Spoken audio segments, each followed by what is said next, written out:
এখানে আলু, পটল, ঝিঙে, পেঁপে,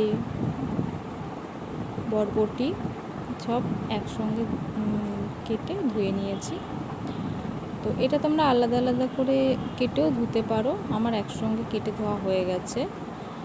তো আমি এখান থেকে আলু, পেঁপে আর গাজর এই তিনটে জিনিসকে আলাদা করে নেব একটা বাটিতে।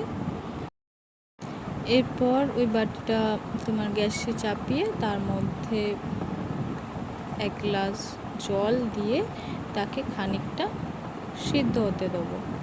খানিকটা মানে হাফ বয়েল হবে, মানে 1 চামচ নুন দেবো।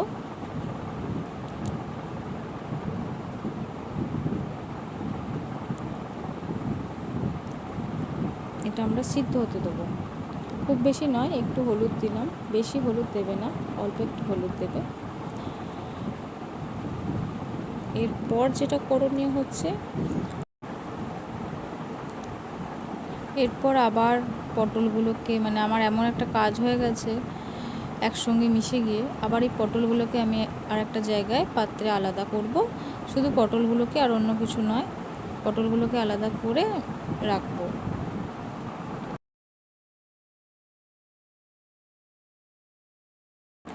পটলগুলো আলাদা করা হয়ে গেছে, একটা থালায় রাখা হয়ে গেছে। এরপর একটা কড়াই বসিয়ে নেব, তার মধ্যে আমরা 1 চামচ, মেপে 1 চামচের মতো তেল দেবো। বেশি তেল আমরা দেবো না, কারণ আমরা এই রেসিপিটা বানাচ্ছি হয়তো ডায়েট যারা ফলো করছো, আমার ডায়েট যারা নিয়েছো তাদের জন্যই স্পেসিফিক এই রেসিপিটা বানানো। তো আমি ভেবেছিলাম রান্না হয়তো আর কোনো দিন করবো না, বা পোস্ট কোনো দিন রান্না করবো কোনো দিন রান্নার পোস্ট হয়তো কোনো দিন করবো না, কিন্তু তোমাদের জন্য আমি আবার এই পোস্টটা করছি, নতুন করে শুরু করলাম। আজকে আমার ক্যামেরা ধরার লোকও নেই বাড়িতে, আর ক্যামেরা স্ট্যান্ড আমার মেয়ে ভেঙে ফেলেছে, নতুন একটা ক্যামেরা স্ট্যান্ড আনবো, তারপরে আবার স্ট্যান্ড বসাবো। তো এখানে আমি, তোমরা দেখতে পাচ্ছ, পটলটাই অল্প তেলে ছেড়ে দিলাম, হালকা হালকা করে নাড়বো, কম আঁচে নাড়বো। আর একদিকে সিদ্ধ হচ্ছে, আর একটু পটলে নুন দিয়ে দিলাম।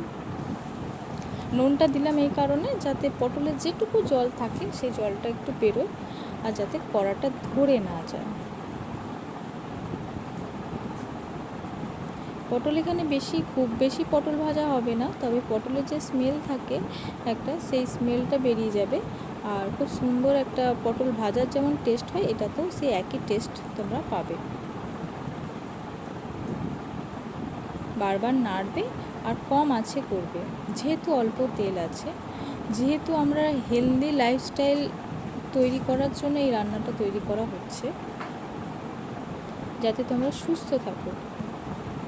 এর মধ্যে 1 চামচের মতো গোটা জিরে দেবে, ওর মধ্যেই ভাজা হয়ে যাবে, আর এক্সট্রা কোনো তেলে জিরে ভাজতে হবে না, অতি অল্প অল্প করে নাড়তে থাকবে, ভাজা হয়ে যাবে।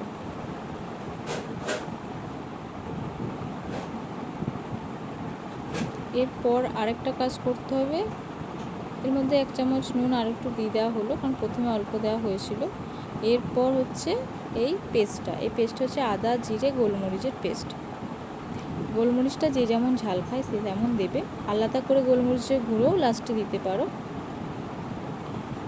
এটাতেই আমরা, আর কোনো তেল দিইনি কেন, আর কোনো তেল অ্যাড করিনি, দেখতে পাচ্ছ তোমরা, অতি নাড়ছি। তো হালকা হালকা করে নাড়তে থাকবে, কম আছে, কখনোই বেশি। আর আমি আদার পেস্ট বেটেই রেখেছি, কারণ আমার তো আমি খাই, বাড়িতে তো অন্য কেউ খাবে না, বা আমি খাই, আমার হাজব্যান্ড খায়, বাচ্চাগুলো তো খেতে চায় না কম মশলা কম তেলের রান্না, তাদের জন্য আবার আলাদা কিছু করতে হয়। এই রান্নাটাই আমার নয়, আমার দু তিন রকমের রান্না তৈরি করতে হয় বাড়িতে, 4টে লোকের 4 রকম রান্না হয়। তো এখানে পেঁপে, গাজর আর আলুটা সেদ্ধ হচ্ছে, এটাও কিন্তু হাফ বয়েল হবে, হ্যাঁ, ফুল বয়েল করব না, কারণ আমরা পটল, বরবটি, ঝিঙে সেগুলোও সেদ্ধ হবে একসঙ্গে দিয়ে। এরপরে আবার একটা কাজ পেয়ে গেছি আমি, বরবটিগুলোকে আলাদা করা। মানে আমার যখন মানে তাড়াতাড়ির সময়তেই এরকম বাড়াবাড়ি হয় আমার, সব সময়তেই। আজকে আমি একজনকে এই ভিডিওটা দেওয়ার ছিল, দিতে পারলাম না। তো এবার বরবটিগুলোকে আলাদা করে ফেলেছি। এরপর বরবটিগুলোকে আমি এই পটলের মধ্যে দিয়ে দেবো।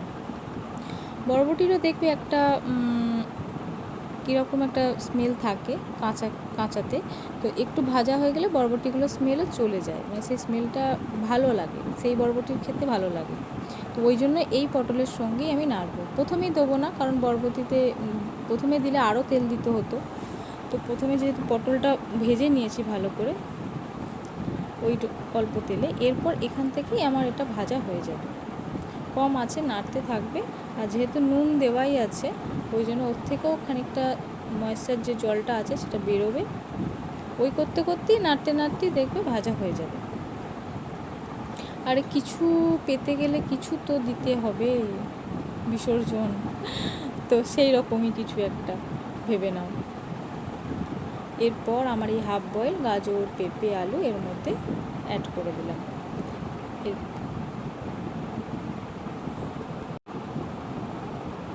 দেখো কি সুন্দর দেখতে লাগছে। আমার তো এই ঝোলটা খুব ফেভারিট, মানে মাঝে সাঝে এরকম ঝোল খেলে শরীর সুস্থ হয়ে যাবে।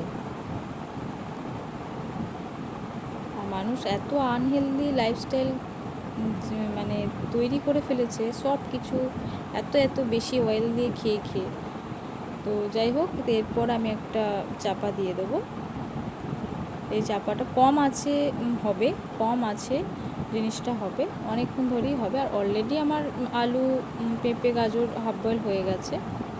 এরপর আমি কটা গোলমরিচ, তোমরা গুঁড়ো গোলমরিচও দিতে পারো, আমি দিলাম না কারণ আমাদের বাড়িতে ঝাল কম খায়। আমি ঝাল অত্যাধিক খাই, কিন্তু বাড়ির লোক কেউ ঝাল খায় না।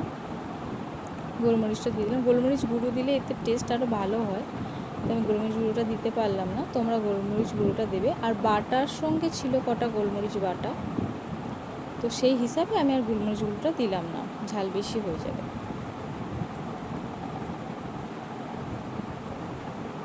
এর মধ্যে এরপর আমি লাস্ট ফাইনালি ঝিঙেগুলো দিলাম।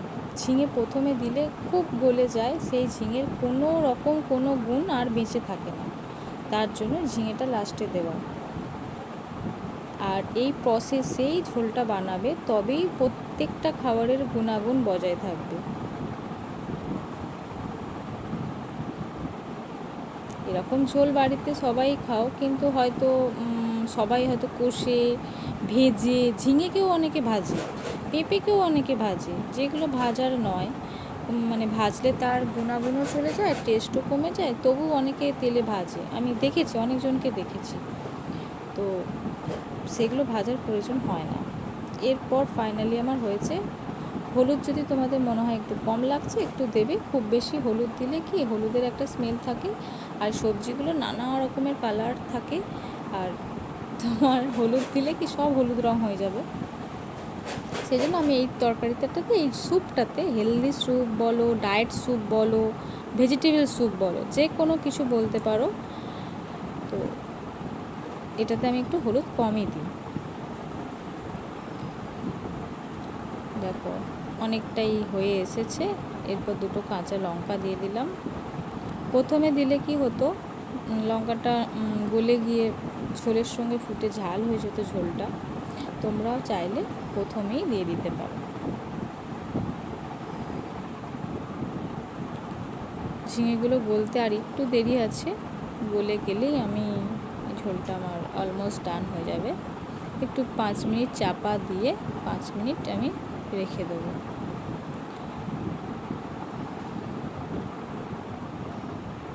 চলো 5 মিনিট হয়ে গেছে, এরপর আমি দেখি খুলে কি হলো। আহা, ঝিঙে অলমোস্ট ডান, ঝোলও রেডি, হেলদি স্যুপ রেডি। চলো এরপর খাওয়ার পালা। একটু তুলে একটা বাটিতে তুলে দেখবো, আমি গ্যাসটা এরপর নিভিয়ে দেবো, দিয়ে চাপা দিয়ে খানিকক্ষণ রেখে দেবো।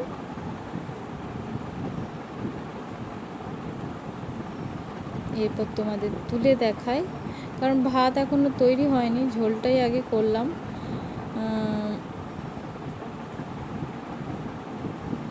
ভাতটা গরম গরমই করব একদম, ঝোলটা আগে, সবজিগুলো যেহেতু কাটা হয়ে গেছিলো ঝোলটা করলাম, এখনও আরও 2-3টে তরকারি করতে বাকি আমার, দুটো আলাদা রকমের তরকারি। এই সবজিটা সবাই আমাদের খায়, তারপর যেরকম রিচ রান্না হবে এরপর সেই রিচ রান্না সবাই খাবে।